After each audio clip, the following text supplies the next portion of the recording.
Hey guys, আসসালামু আলাইকুম। আপনাদেরকে স্বাগতম আমার নিউ ভিডিওতে। তো আজকে একটু বাইরে যেতেছি, এখন দুপুরবেলা, দেখুন কি গরম। কিন্তু একটা কথা বলবো যে আমাদের বাংলাদেশে আসলে এটা কি হচ্ছে আমি আসলে বুঝতে পারতেছি না। যে তারা নিজেরাই ভেজাল করতেছে এবং নিজেরাই আমি বুঝি না কখন বাংলাদেশ এগুলো থেকে অবশ্যই মুক্তি পাবে। তো আমি এখন একটু বাইরে এসেছি, তো আমি এখন একটু স্টার্ট দেবো গাড়ি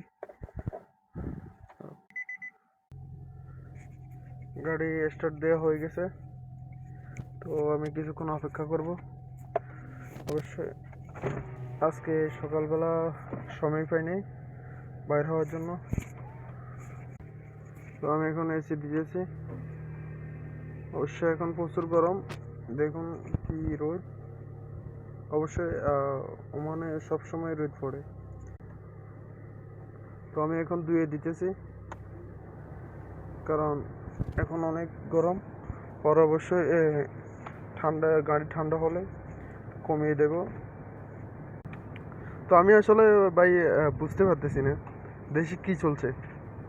এই যে আমাদের স্বৈরাচার শেখ হাসিনা যে পতন হয়েছে, বা আমাদের ছাত্র জনতা তাকে পতন করেছে, ঠিক আছে।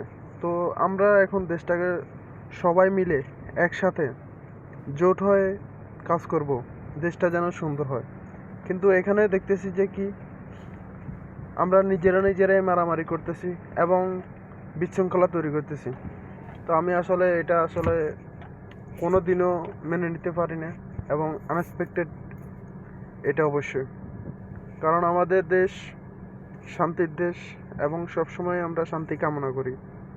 কিন্তু এখন কিছুদিন ধরে আমাদের সরকার নাই, আমাদের অন্তর্বর্তীকালীন সরকার আছে, কিন্তু সে এখনও কাটিয়ে উঠতে পারতেছে না। কারণ দেখতেছেন আপনারা, নোয়াখালী এবং ফেনী এসব এলাকায় বন্যা হয়েছিল। তো সে কত দিকে দেখবে? সে নতুন সরকার গঠিত হয়েছে, একটু সময় দিতে হবে তাকে। তো আপনারা এর মধ্যে যে ভেজালগুলো করতেছেন বা সংঘর্ষ হইতেছে আপনাদের নিজেরা কখন আপনারা শুধরাবেন? কখন আপনারা সবাই একসাথ মিলে কাজ করবেন?